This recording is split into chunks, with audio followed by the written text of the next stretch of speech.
Hello everybody, Ollie here. It's been another lovely month on the channel, so let's have a look at some of the very intelligent comments that you've been leaving. A couple of weeks ago I did a video on white supremacist propaganda and how it works and how to identify it. And quite a few people left comments along the lines of, okay, how do we tell who is a white supremacist and who isn't? And this is a question that I think is opening up some interesting areas, but I don't think it's quite framed in the most useful way. Because if we're asking who is a white supremacist, then the question becomes about, okay, who intended what, who feels what, who holds which private views, who's just joking and who's just trolling, and are people good people or not? And I don't think that's really ever a helpful way to frame a political question. I think a more useful way of turning that intuition into a question is, who is advancing the cause of white supremacy? Because people can advance the cause of white supremacy without meaning to, without realizing it, and that way of framing the question makes it less about them and more about what are they doing and what is the best way to stop it. And we can identify ways in which people might be aiding the cause of white supremacy by asking questions like, are they repeating white supremacist talking points? Are there other people who we all agree are white supremacists, and are they giving these people attention, resources, money? Are there people like, I don't know, the Klan who we agree are white supremacists and who very much like this person and are saying that they're helping them and that they're friends? So there's all kinds of interesting questions that we can open up to try and figure out what is the impact somebody is having on the political landscape here. One note of caution I would offer is that I can see this question, who is a white supremacist, being asked in two different ways. I can see it being asked by some people in a very genuine, open way of kind of like, okay, there's a problem, how do we identify what the problem is, how do we learn about how this speech works and what the best way to deal with it is. And I can see some people asking it in kind of a rhetorical way, going, how can we tell who's a white supremacist? And the presumed answer is, we can't, and therefore we should just forget about the whole thing. I know people who do ask political questions like that. Like I've spoken to people personally like that who will demand a 100% bulletproof answer to every single possible scenario question before they will give a damn about anything, okay? So they want an answer to every single question when really that's a way of avoiding answering the most important question, which is the situation as it is acceptable or not? So if you are asking this question, just maybe have a curiosity about why you're asking it and whether it's an ask that's advancing the discussion or whether it's an ask that's shutting down the discussion. Another thing I think is worth very much bearing in mind is that just because somebody says they're not a white supremacist doesn't mean that they're not. A white supremacist is, I guess it's a little bit like bully or rapist in that very few people will admit to being one, but just because they deny it doesn't mean that they're not. It's for those who are affected by their actions to say whether or not they are. Carolus Berica said that suppressing a particular viewpoint will make that viewpoint more popular in the long run, and they cited the resurgence of far-right nationalism in Germany and Europe more generally. Yeah, I can see how that idea would make intuitive sense, but I would need to see a little bit more there. I'd need to see a bit more evidence, I think, and backup, because I think the resurgence of the far right across Europe and America probably has like slightly more complex causes than just that. Etna Meyer and quite a few other people said that by suppressing white supremacist speech, we spread the same hate as them. And this is something that that I got talking to with a guy at a protest just a few days ago, actually. I was in London, and the EDL, who are a far-right group in the UK, were out having a rally, and me and a few other people were out kind of having a counter-demonstration. And at one point, me and this guy, who I guess was just on his way to work or whatever, got pinned against the shop window because the police were fighting with somebody in front of us, and we kind of couldn't really go anywhere. And we got to talking while this was going on, and he was saying, oh, you know, like you're far left, it's just the same as the far right, you know, can't you see that like the violence is the same? And I was like, well, no, because if you're a Nazi, right, and people come at you for it, and you don't like that, you can stop being a Nazi anytime. And yeah, alright, I'm not going to be your best friend straight away, I might not trust you straight away, but, you know, I'm not going to have a problem with you. Like, look at somebody like Glenn Beck in the US, who I understand used to be kind of a very, very far-right commentator and has now been like slightly mildly critical of Trump, and a lot of the centrist media is sort of welcoming him back in. So the point is, if you're a Nazi and people come at you for it, you can stop. But if you're Jewish, Muslim, disabled, LGBT, a person of colour, and Nazis come after you, the only thing you can do that will make them happy is to stop existing. That's the difference between the way that the left wing and the right wing use the friend-enemy distinction in politics, which I talked about a while ago in my video on Trump and the problem with politics, if you remember that one. Now, that is not to say that all violence from the left wing is okay. Absolutely, God, no, that's not what I'm saying.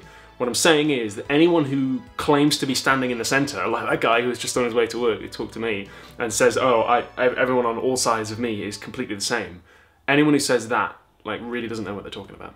Speaking of lovely people I'd like to have a conversation with, though, it's been an amazing month on Patreon. Thank you so much to everyone who supports me giving away free education. So thank you so much to Disciple, Lydia and Nate Thorn, Romi Collia, Miki Rao, Peter Wells, Leovigildo Neto, Michael A. Hill, Tink, Hedon, Cecile, Thomas Z, Nick Turner, Philip Wielgus, Alex Goldhill, David, the Benevolent Malevolence, Jody Dawkins, Christopher Meyer, Abdullah Altuwaijri, GézaCsige, John Bell, Ben Sima, Michael Zafaropoulos, Alex Boer, Scott, Emiliano Heyns, Jeffrey Peckham, Leo Barros, Patrick Bruno, Wesley Hardin, Kit Fag, Caleb Weiss, Maxime Ryser, Siri Agnethe Eliassen, Brian Daly, Sophia Sun, Nick Travaglini, Luke Fox, Nicole Thompson, Pano, Jim Norman, Ian George Walker, Joe Benavides, Kevin Thompson, Francesco de Francesco, Brendan McAuliffe, Alton Burkholder, Peter Lyko, Adil Abdullah, Istvan Hegyes, Erik Amundson, Edward Wijaya, sorry Edward. Get on with it! Adeeb Shalabi, Keith Chang, Eugene G Ayton, that's a tongue twister, Jonah Dunch, Tin Can Audio, nice one, Colin Horn, Kaja Berger, and Chris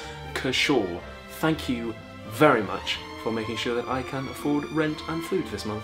Leovigildo Neto earned a reward. They got to ask me one question that I would answer in front of everyone who watches the show, and they chose to ask me what I thought about Sheldon Wolin's concept of inverted totalitarianism.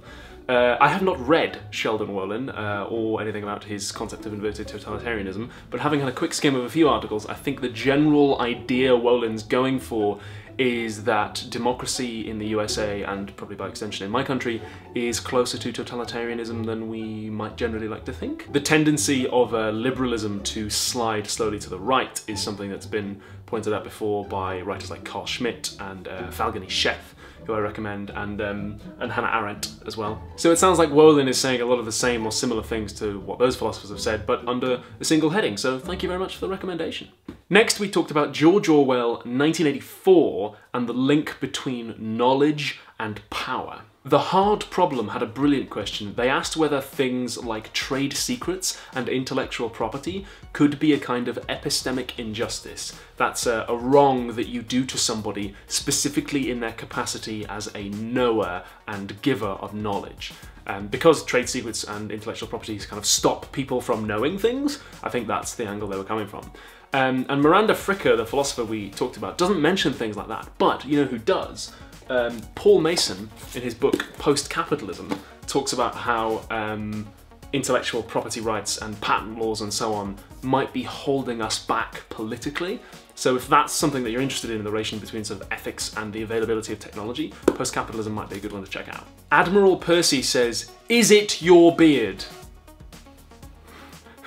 Well, it's not anyone else's. Jose Morales asked whether when academics use unnecessarily complex language or jargon, could that be a kind of epistemic injustice? And ooh, I really, really like that idea, because there is a lot of jargon and there is a lot of special technical speech, not just in academia, but even in things like acting as well, which I do as well. There's a lot of jargon too.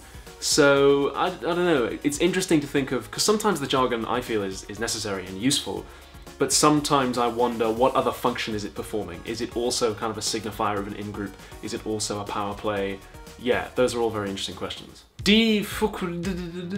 Not sure how to pronounce that, said that what they object to is a creep in the definition of the word violence. I've talked on this channel a few times about violence and what it is and how we come to define what it is. And one thing that I and a lot of the people I cite do draw attention to is that what we define as violence will be affected by our political position. So somebody's political views will affect what they think of as being violent. For instance, the Black Power activist Kwame Ture said, is it not violent for a child to go to bed hungry in the richest country in the world? I think that is violent. So he thought that was a kind of violence, kind of intentional deprivation of food when you could be helping somebody.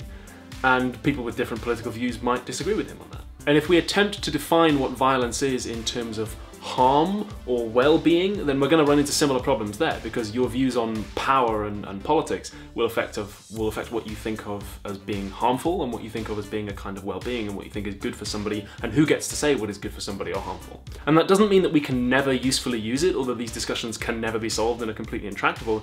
It just means that it's quite useful, I think, for us to all be aware of the fact that the particular patch of earth that we are standing on will affect our view of the surrounding countryside and what goes on there.